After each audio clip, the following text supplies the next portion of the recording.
Hi, good afternoon. Can you just state your name and your job role on this trust, please?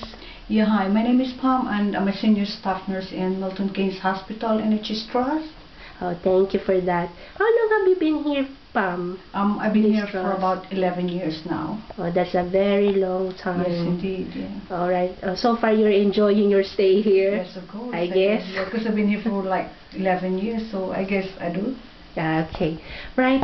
Sorry to bother you really. I just want to know your work as a senior staff in day surgery. How would you like to, it's up to you to explain how you admit and discharge patients on this hospital. Can you just briefly discuss to me how you admit and discharge patients here?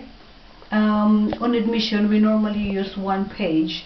Like, obviously, we do just have to tick all the boxes. We have to ask patients questions, and basing on their answer, then we just have to tick it. And obviously we have to note as well if there's any changes in their health, and if there is any problem at all, then we have to inform the doctor or the anesthetist in order this to be rectified or something. Okay. Yeah.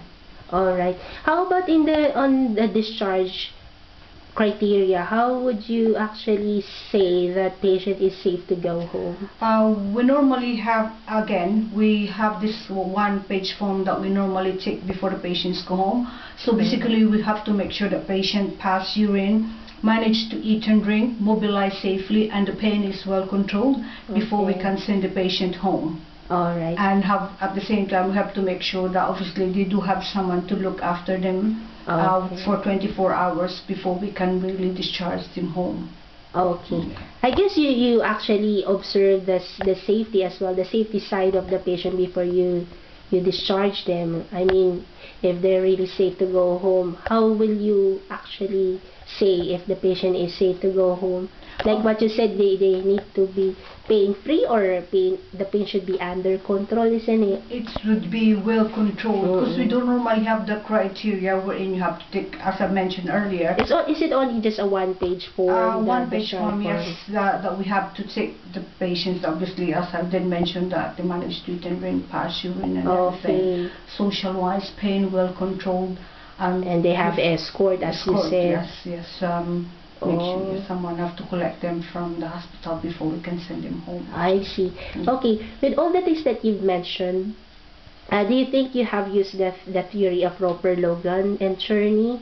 Yes, of course, and I think this has been widely used in UK actually, because this is more convenient, and at the same time, obviously, knowing patients prior to surgery and on discharge, obviously some of them are very anxious, so we don't want to use really long pages to ask all questions, right? So we normally try make sure like shorten it, rather than really you ask loads of questions to the patient. They're all like, oh my God, they're all nervous prior to surgery. So yes, yeah, thank you. And as you said, it's widely used in the UK. So and also you said it's convenient. So that's an effective theory.